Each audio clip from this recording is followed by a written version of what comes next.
guys, it's called a camp hammock seat. This is passed on to me by a good mate of mine, Dave. Thanks, Dave. It's basically a simple half a hammock divided over. Cat's pulled off at the top. We're going to use 2 poles as a A-frame with a central beam across the bottom. So there's a seam sewn into these that allows you to thread a cross beam through there.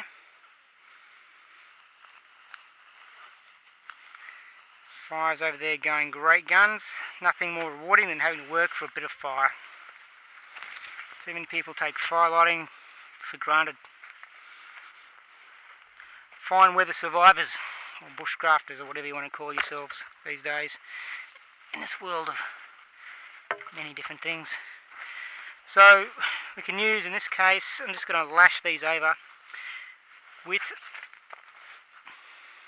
the cord at the top. In fact, I might just grab a separate set of paracord. I'll take a short section. And we'll just do a simple lash at the top here. We could lash with this bit that's on the top, but I want to be able to adjust it if it needs adjusting and not be messing around with it too much. So I start lashing with a clove hitch. You can use a timber hitch or any other kind of knot that you so desire. As long as the thing stays together, I don't think there's any real right or wrong way. And I'm just going to do a simple square lash.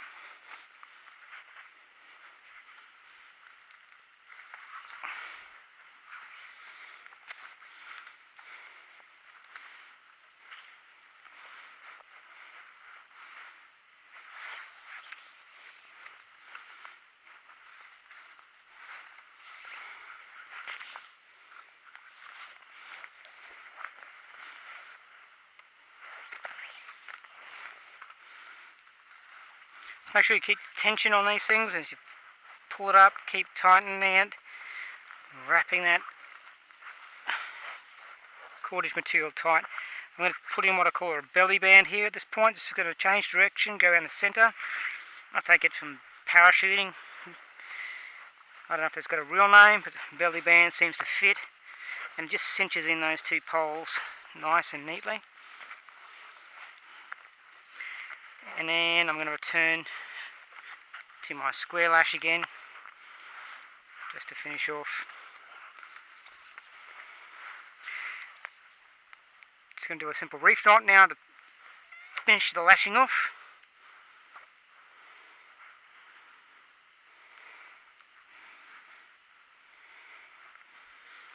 And I'm going to make that a slip reef knot, so I'm going to leave that hanging loose. Fix our hammock to these members. I'm just going to use a figure 8 method here so I can spread the load evenly and it'll add to the strength of the overall structure.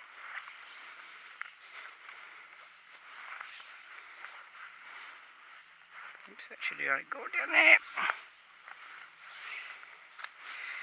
And to finish this guy, I'll just do a clove hitch probably on the loose end.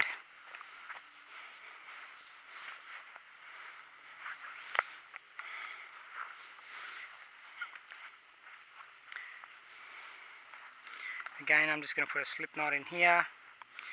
So I'll make this a slip clove hitch at this end, just to make it easy to undo. I don't need to have a lot of weight on that.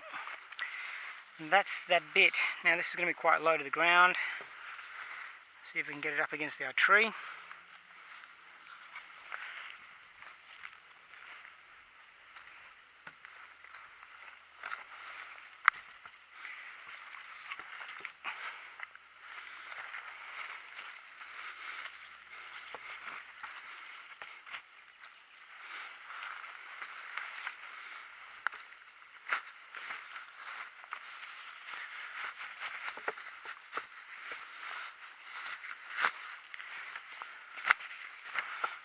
So I need to adjust this, which I'll go and do shortly, and I might even actually tie that up against that tree a bit higher. Sit back in that, lock on there, and we'll make that adjustment and we'll get back to you. So there's my adjustments. All I did with this particular model, the legs are a little bit lower for the height I wanted it to sit at. I tied the top of the hammock seat off to the top of the tree that I'm leaning the posts up against.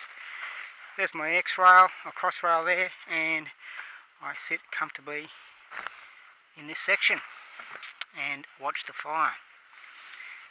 So there you go, guys. If you've never seen one of them, Dave had a spare one of those and threw it at me, and I've used it a few times. It's good to keep off this wet jungle floor. I'm going to be sleeping on a bedding surface in there of palm fronds. I'll probably just put a ground sheet over the top of that. I don't really use a mat. I find it's just a bulky thing to carry around, so that'll do me fine. That keeps me off the wet surface of the soil there, and the chair keeps me up off the soil there while I'm sitting around my camp. Lots of room, so the camp's completely set up now. I can sit back in the chair, very comfy, look at the fire. I'm away from the smoke. Bedroom's there, kitchen will be over here. Happy camping.